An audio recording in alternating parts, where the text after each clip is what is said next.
When in-person schools started to open again, the change in the school's environment was evident. Kids weren't as friendly, and watching as teachers did everything they possibly could to get students to engage, but the response, being a class lacking motivation and spirit, was, in simple terms, sad. And I understood perfectly. We had been stripped away from society for around a year and a half. We were being bombarded daily with more and more depressing news of death rates and crises. How could we be expected to be happy when everything around us was painful and sad? This was around the time I went to my first FFA meeting, and I was instantly reminded that we didn't have to feel this way. There are people out there who strive for the same connection we'd all been lacking. The first way the FFA can help improve the mental health of our youth is by helping them meet new people. Whether it's through chapter meetings or district events, every FFA gathering opens the door to making new friends. At the very first chapter meeting I ever went to, I sat down next to someone that I barely knew at the time. I recognized her from my 6th period English class, but I barely even knew her name. Today, this person is one of my closest friends, along with several other students I've met through FFA. As humans, social connection is crucial to our development. FFA has helped provide me with this necessary connection, and I know that this connection will play a crucial role in changing the mental health of teenagers across the country. That was Nathaniel Gilbert, a sophomore at White River High School in Buckley, Washington, here in Pierce County. He was giving a speech about youth mental health to the Pierce County Council. Youth mental health is a topic that is close to my next guest, Councilmember Jani Hitchen. Jani represents District 6 on the Pierce County Council, and she's the Vice Chair of the Tacoma-Pierce County Board of Health and Committee Chair of the Health and Human Services Committee. Without further ado, here's my conversation with Councilmember Jani Hitchen.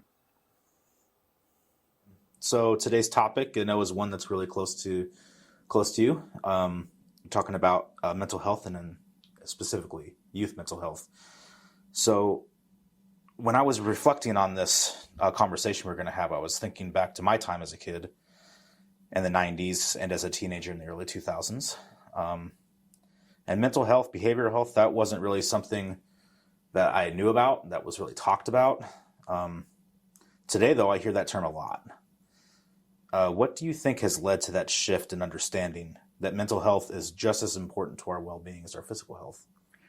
So I think there's a couple things, but the biggest one is we've actually started to acknowledge that there are absolute detrimental impacts to your health, well-being, and even staying alive if we don't address mental health. And, when somebody's bleeding, we know to stop the bleeding. But when your mental health, something inside is going on, it's really hard to tell. And yet the result can be the same. It can lead to death. We've noticed that pretty significantly with veterans that come back that have PTSD, and we used to just ignore it. We wouldn't talk about it. We wouldn't acknowledge it, and they'd be hurting on the inside. And when we didn't address it, the outcomes were things like self-medication, bouts of violence and aggression, or suicide. And all three of those things are horrible for a community. And so as it became something we could talk about, that it was okay to talk about it was okay to say you were in pain, we also realized it was happening with our youth. And so I think that's part of why it became something that we were more visible about, more willing to talk about. And I think it's been a good shift. It's just hard because I think it was one of those people just didn't talk about it. So it was unknown. And now everyone's talking about it and willing to say, yeah, I'm hurting too. Yeah, I have that problem too. And I think it was always there, but people just buried it or didn't recognize it. Mm. And, speaking to the awareness, it's 2023 and the Surgeon General just announced this week that we have an epidemic of loneliness in our country. I know you have some experience working with youth in our society first as a teacher and now as the chair of the Health and Human Services Committee and vice chair of the Board of Health. Have you seen indications that loneliness is an epidemic here in Pierce County, especially among our young people? Yeah, I had the opportunity before I got elected to actually teach students over Zoom, and you could see in the Zoom screen this need for kids to connect, just to talk to each other and talk to me. because they were sitting at their homes in their bedrooms because maybe they had a sibling sitting in another room, but sometimes they didn't. And they were sitting in their house alone with only a screen to talk to for 7 to 12 hours a day. And we're social creatures. We always have been as human beings. And that isolation really has hurt us. And I think we're going to be looking at the impacts of this going forward. But I haven't had a chance to read the report. I'm very interested to see what the Surgeon General has to say, but it does not seem wrong that would be something that would come out as a consequence of what's happened. And I know the council's talked a lot about dealing with COVID-19 and trying to keep people healthy. That's why we had the stay-at-home orders and things like that. But also trying to make sure we're providing that social interaction. And the council has talked a lot about coming out better from the pandemic than we went into it. Can you highlight some ways you think that we're doing that?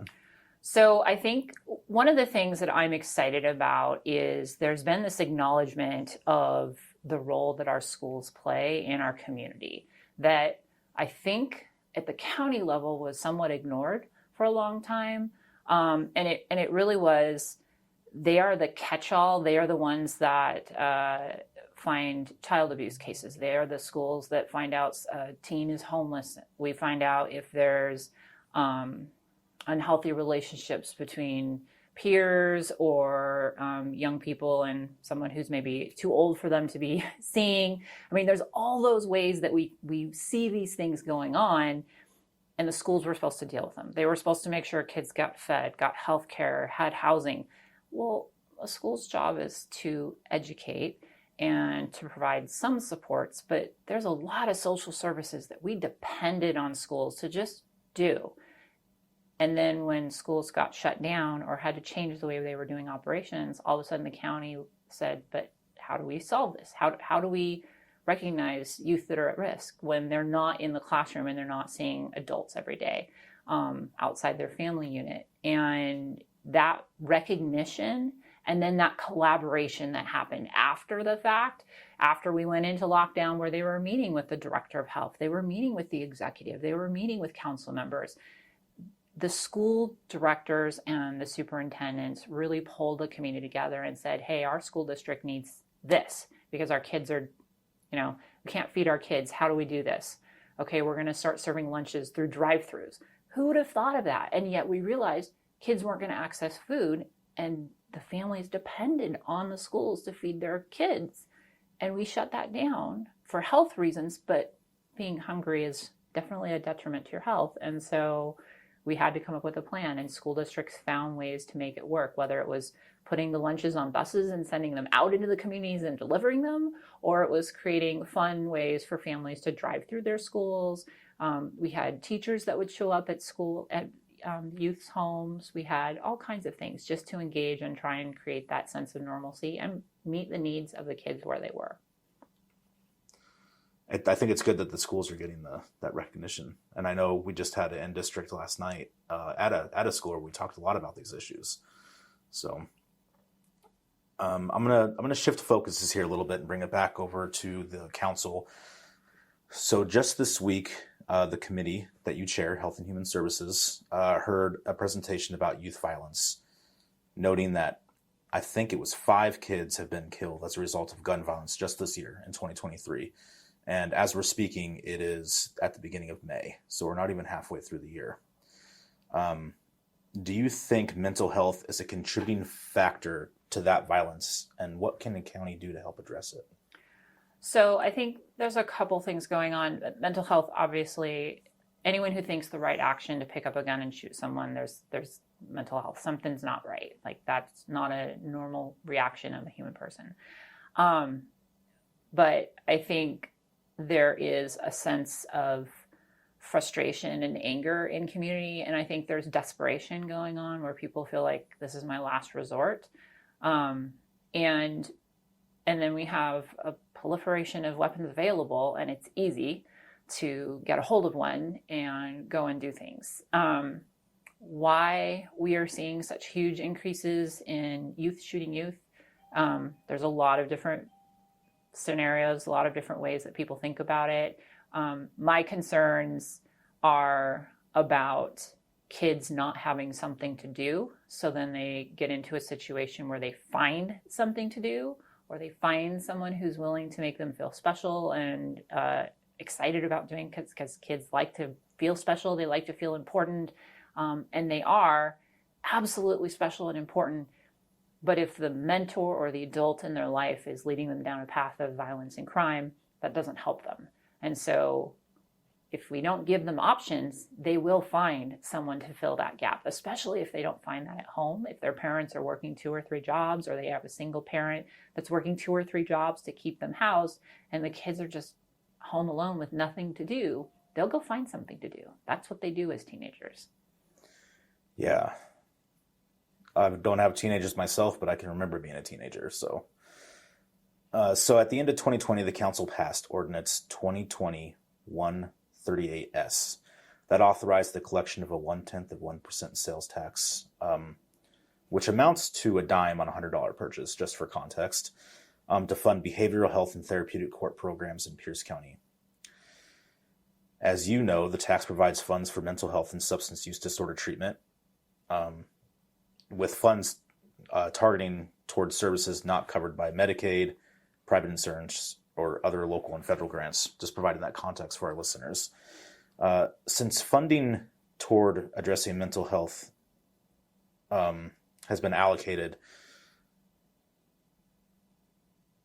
but more specifically for youth mental health, what are some of those treatments that you've seen that money go toward?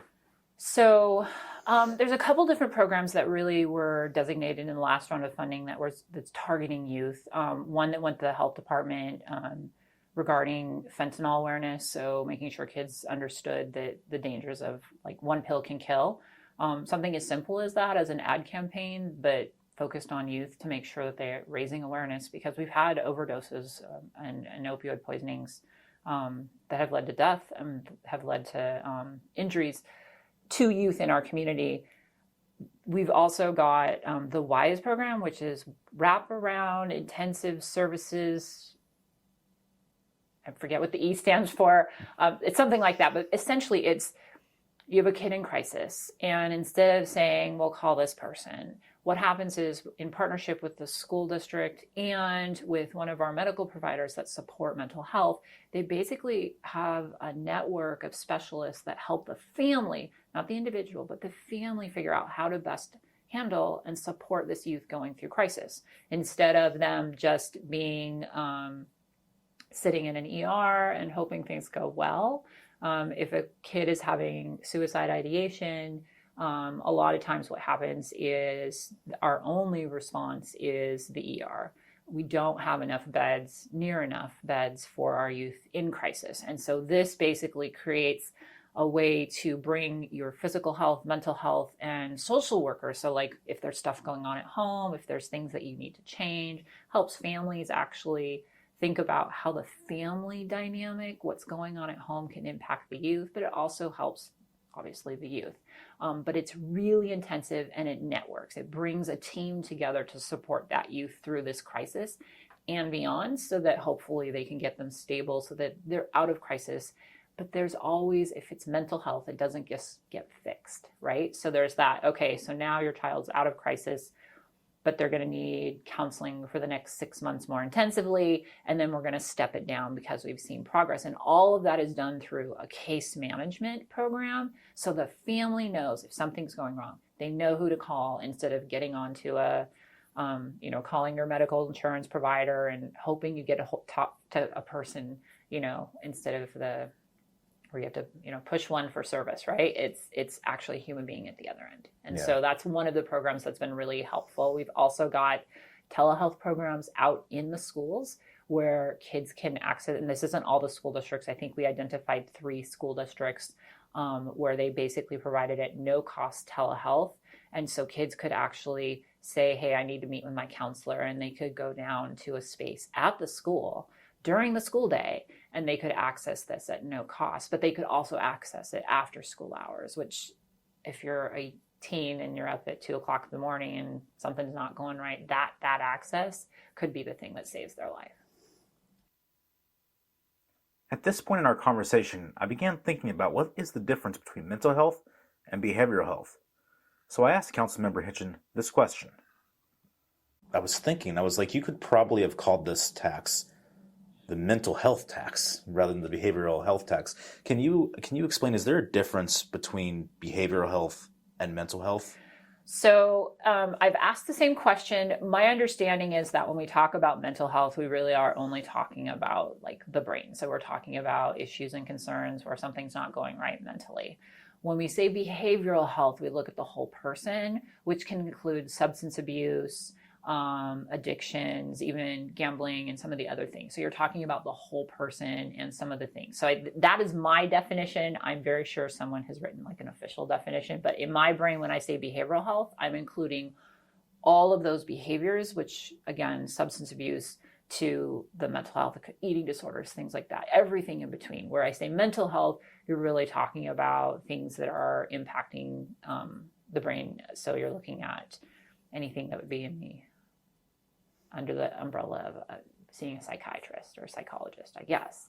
Yeah. Not an expert. I'm learning. I learn something every time I meet with any of the experts in our community. Yeah. Mental health is probably the catalyst for behavioral health issues, I would think. There definitely are direct connections. We have a lot of community members, and this is one of the things that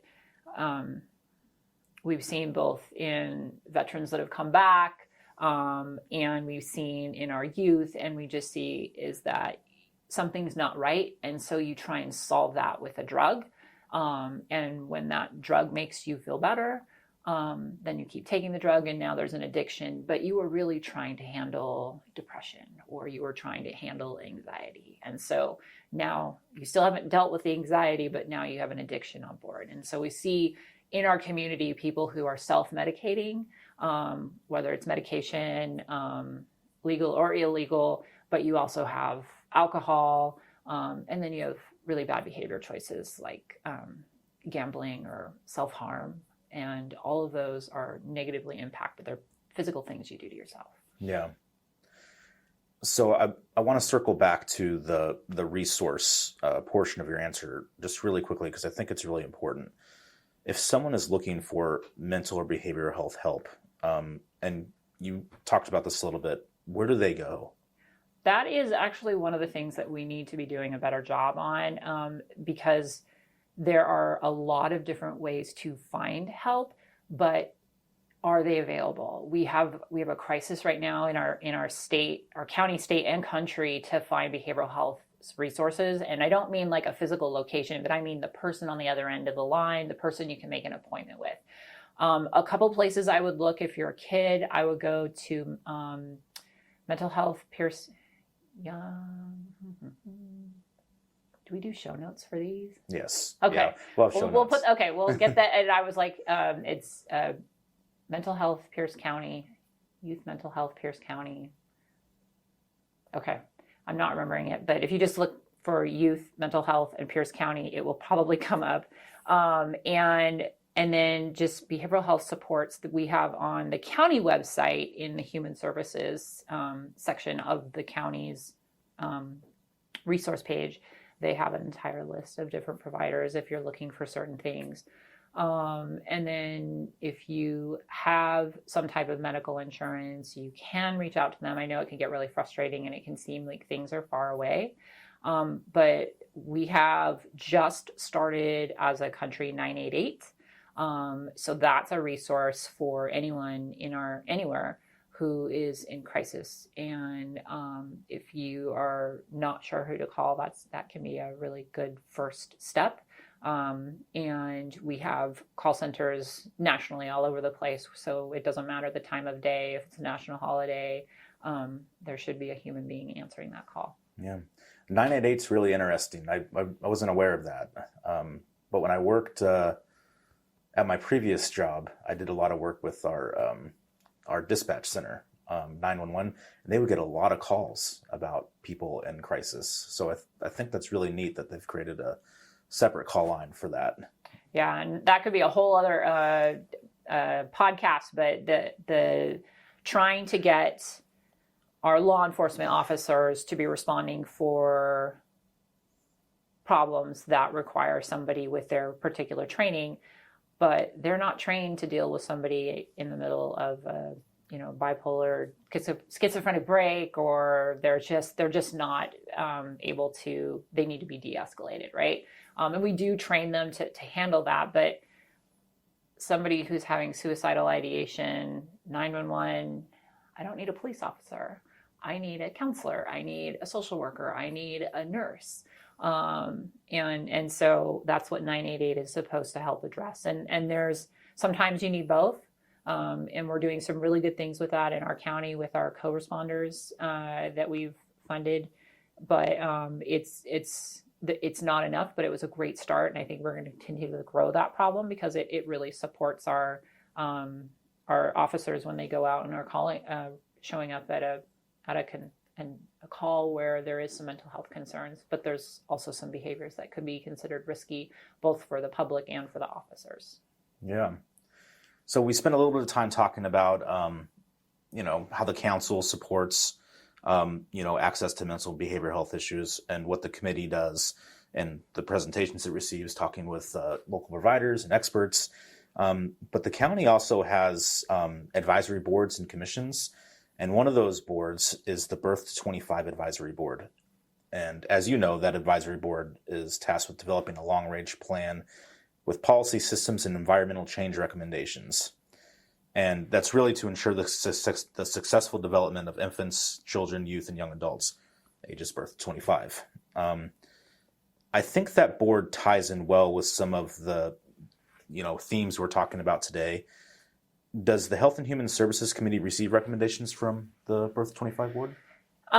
They will be giving us their recommendations for the Puget Sound Taxpayer Accountability Act dollars. So those are PASTA dollars. And they also will be providing recommendations around any policies that come through or that deal with youth. Right now, it is a coalition of the willing to have the deeper conversation about impacts. So one of the things they've been talking about is access to childcare. And when the Birth to 25 board was tasked to really think about childcare and the impacts, it's not just so a family member can go to work, though that is a huge economic boom for us. And we know that during the pandemic, as we were in lockdown, and even after we came out of lockdown, we've noticed a trend that we've lost a lot of our social services because a lot of them were filled with women, and women had to stay home during the pandemic and they didn't have to, but it's just the natural order of things, unfortunately, that we have the women stay home and take care of children.